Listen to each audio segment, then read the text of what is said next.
Sir.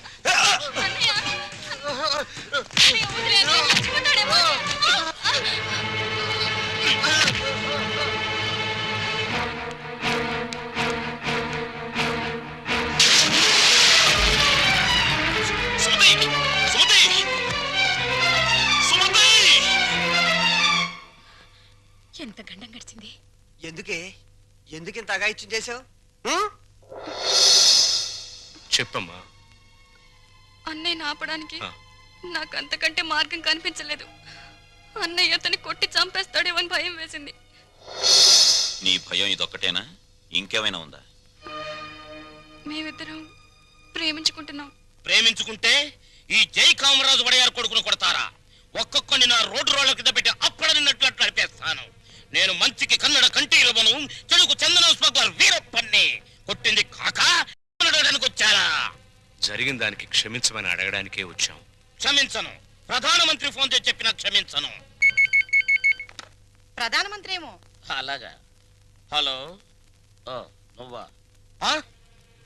మా ప్రసాదును కొట్టిన విషయం నీ దాకా వచ్చిందా? నా కొడుకును కొట్టిన వాళ్ళను తారులో కలిపి రోడ్డు వేసేంత వరకు నిద్రపోదని నా రోడ్ల మీద ప్రమాణం చేశాను రా.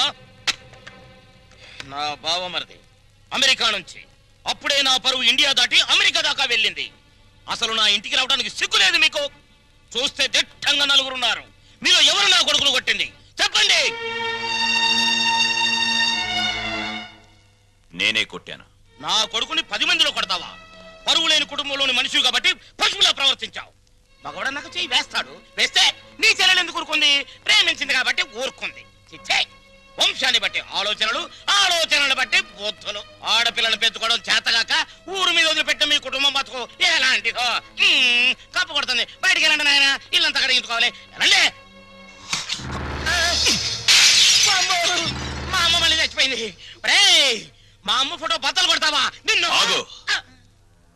ఎందుకంత కోపం వచ్చింది? మా అమ్మ ఫోటో పగల కొడితే నాకు కోపం, పక్కింటోడు కోపం వస్తుందా? ఆ ఫోటోకి ప్రాణం లేదుగా. అయినా అదంటే నాకు ప్రాణం. ఎప్పుడో చచ్చిపోయిన మీ అమ్మ ఫోటో పగల కొడితేనే మీకింత ఉలుకొచ్చిందే. ప్రాణానికి ప్రాణమైన నా చెల్లెల మీద చేయి పడితే నా రక్తం ఉడికిపోదా? అదే ఆడదాన్ని గౌరవించడం చేతకాని మనిషివి అమ్మ ఫోటో మాత్రం పెట్టావు. ఇందాకేమన్నారు? మగాడన్నాక ఆడపిల్ల మీద చెయ్యేడా అని అన్నారు కదా.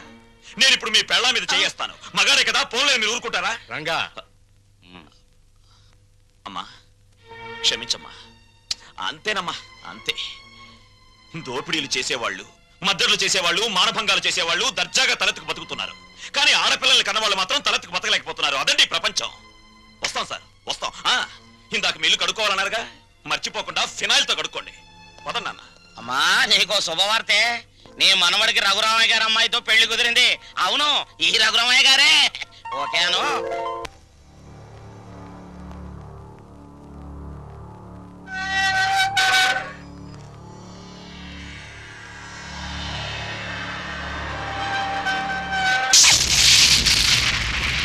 నేను ఇవాళ జైల్లోంచి విడుదలై వస్తున్నాను తెలుసు కూడా వెల్కమ్ చెప్పడానికి ఎందుకు రాలేదే? నాకు ఇక్కడ బోర్డు హోంవర్క్ ఉంది. నువ్వు హోంవర్క్ చేయటమేంటి? ఎగతాళిగా మాట్లాడుకో. ఆ రఘురామయ్య గారింటికి మన కూతురు కోడలుగా పంపడానికి ఇక్కడ నేను ఎన్ని తంటాలు పడుతున్నానో నీకేం తెలుసు? నా గర్భశత్రు ఇంటికి నా కూతుని కోడలుగా పంపిస్తావా? మన జీవితానికి విలన్ అనుకున్న వాడింటికి నాగుపావుని వదిలావనుకో, ఊహించుకో.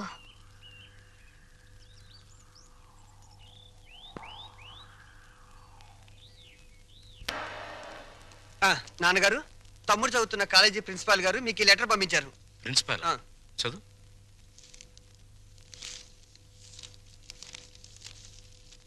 గౌరవనీయులైన రఘురామయ్య గారికి నమస్కారములు. మీ అబ్బాయి రవి గురించి ఒక ముఖ్యమైన విషయం మాట్లాడాలి. బయలుదేరి వస్తే ఒక ఆత్మహత్యను నివారించిన వారు అవుతారు. ఇట్లు భవదీయుడు Bhavani Prasad, principal, MRC college. మీ అబ్బాయి రవి ప్రవర్తన ఏం బాగోట్లేదు. అయితే వాడు మా రవి అయి ఉండడు. తమ పిల్లల గురించి పెద్దండ్రి అలాగే అనుకుంటాడండి. కానీ మీ వాడు సామాన్యుడు కాదు. కొత్తగా చేరిన స్టూడెంట్స్ ని ర్యాగింగ్ చేయటం, ఆడపిల్లల్ని అల్లరి చేయటం, లెక్చరర్స్ ని ఏడిపించడం. మా ప్రిన్సిపాల్ గారిని కూడా ఏడిపిస్తున్నాడండి. ఎస్, మీరు మా వాడి మీద వేస్తున్న అభాండాలను నమ్మలేకపోతున్నామండి. వాట్? నావి అభాండాలా? What do you mean by that? అది కాదండి. రంగా, నువ్వు ఊరుకో. సార్, మా వాడు. నో నో నో నో, మీరు వెళ్ళి కాసేపు ఆ పక్కన వెయిట్ చేయండి. నేను మీ వాడిని పిలిచి విచారిస్తాను. అతనేమిటో అతని ప్రవర్తన ఏమిటో మీకే తెలుస్తుంది. ప్యూన్, ఇవన్నీ ఒట్టి గ్యాస్ కవర్లే. రవి గారు, మిమ్మల్ని ప్రిన్సిపాల్ గారు పిలుస్తున్నారు. ఏంటి పిలిచారట? What is the matter? మొన్న కాలేజీలో కొత్తగా చేరిన సుబ్బారావు అనే కుర్రాడిని నువ్వు ర్యాగింగ్ చేశావు. ఫలితంగా అతని కాలు విరిగిపోయింది. దానికి నీ సమాధానం ఏంటి? పుత్తూరు వెళ్ళి కట్టించుకోమనండి. కొత్తగా కాలేజీకి వచ్చిన వాళ్ళని ర్యాగింగ్ చేయటం పాత రోజుల నుంచి వస్తున్న ఆచారం. దానికి ఇప్పుడు విచారణ ఏంటండి నా బొంద?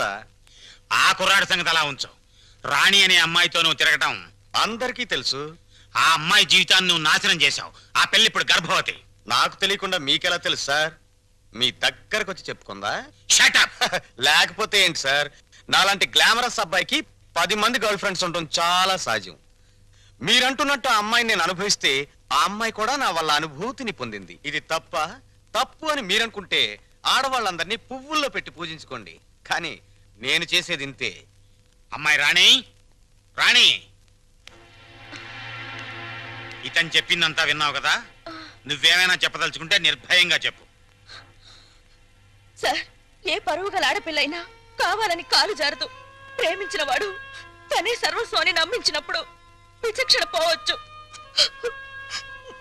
నన్నంత నమ్మించి దుర్మార్గానికి హద్దులు ఉండవని నిరూపించాడు ఈ మహానుభావుడు. ఊరుకో అమ్మా, ఊరుకో. ఆ అమ్మాయి అభిప్రాయం నీ అభిప్రాయం తెలుసుకున్నాను. ఇంకా మీ అమ్మా నాన్నల అభిప్రాయం తెలుసుకోవాలి. తెలుసుకోవాలనుకుంటే మా ఇంటికి వెళ్ళండి. వాళ్ళు మన క్యారెక్టర్ కి యూ సర్టిఫికెట్ ఇస్తారు. అక్కర్లేదు.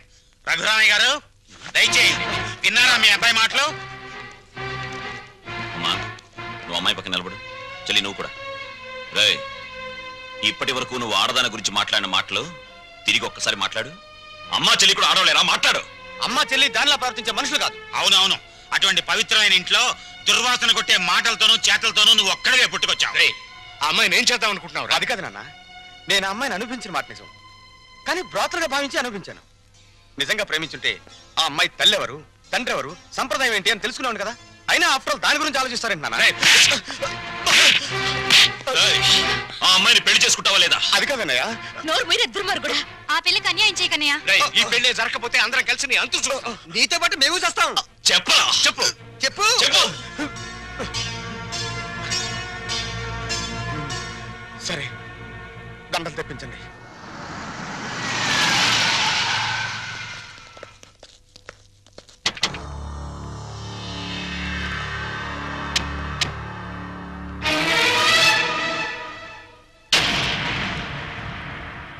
బావా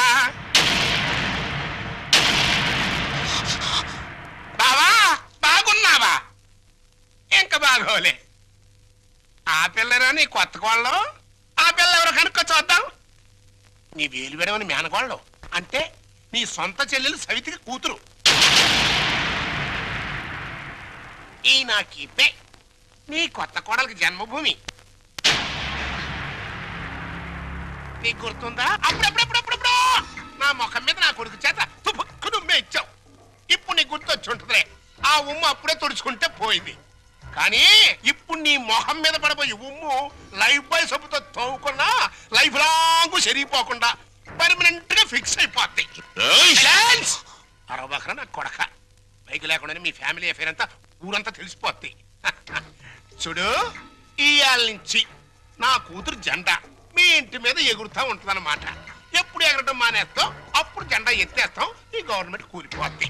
బావా, గడ్డిని తగలబెడటానికి పెద్ద దివిటి అక్కర్లా, చిన్న అగ్గి పుల్ల చాలు. ఆ అగ్గి పుల్లే నీ కోడలు నా కూతురు అన్నమాట. ఈ రోజు నుంచి ది ఎండ్ కార్డు పడేంత వరకు నా డైరెక్షన్ లో ఇవ్వబోయే కొత్త ట్విస్ట్ అన్నమాట. వచ్చిన పని అయిపోయింది, ఇంకొస్తా అన్నట్టు డాక్టర్. నా సన్ ఇన్ లాని లాక్రమే ఆశీర్వాదం తీసుకుని కానీ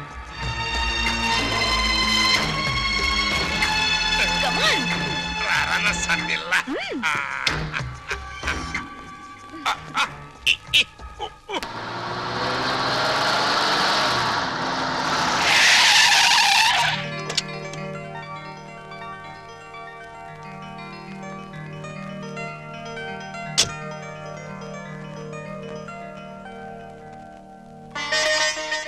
మరి నా ఆడపడుచు లాంఛనమో?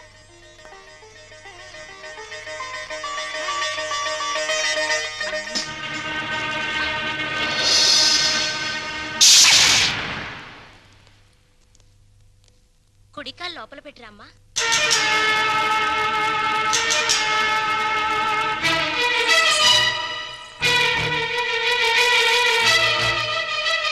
కాదు, కుడికాలు. కీప్ లెఫ్ట్ అన్నారు పోలీసోళ్ళు. అవునవును, కీపు ఎప్పుడు లెఫ్టే.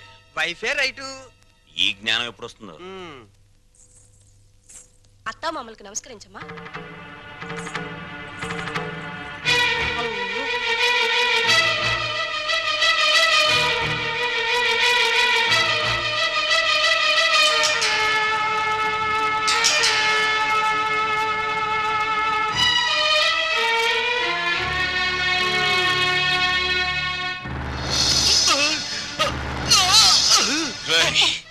నీకు ఈ ఇంట్లో ఎవరు అన్యాయం చేశారని మా అందరికి ఇంత ద్రోహం చేశావురా? రాణి ఎవరో ముందు నాకు తెలీదు.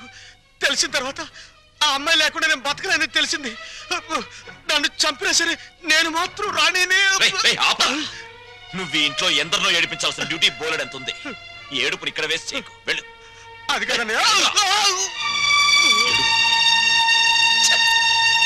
ఈ గొలుసు పెట్టుకో. ఎలాగో గదిలోకి వెళ్ళగానే విప్పదీసేదేగా, అంత మాత్రానికి ఇంత బరువు పట్టుచారు ఎందుకండి? ఏ శుభకార్యమైనా సాంప్రదాయ సిద్ధంగా జరిగితే అది మాకు ముందే జరిగిపోయిందిగా. గడ్డిని తగలబెడటానికి పెద్ద దివిటి అక్కర్లా, చిన్న అగ్గి పుల్ల చాలు. ఆ అగ్గి పుల్ల నీ కోడలు నా కూతురు అన్నమాట.